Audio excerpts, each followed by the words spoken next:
Now coming to the three pillars of learning. Number one is the supervised learning.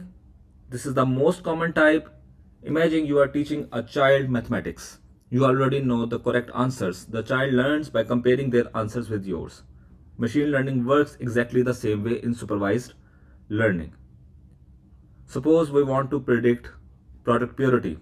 We provide historical operating conditions along with the actual purity values.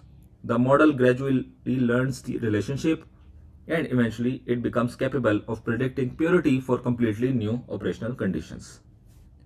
Second thing is unsupervised learning. Now imagine giving the child thousands of objects but without telling them how to group them. Eventually, they begin recognizing similarities. Machine learning does exactly that. No labels, no correct answers, the algorithm discovers hidden patterns on its own.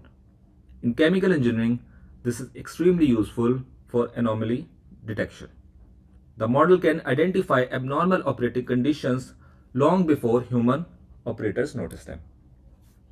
Third one is the reinforcement learning. Imagine teaching a robot to operate a chemical plant. Initially, it will make poor decision, but every good decision earns a reward. Every poor decision receives a penalty. Over thousands of iterations, it will learn the best strategy. This is particularly promising once we talk about the advanced process control.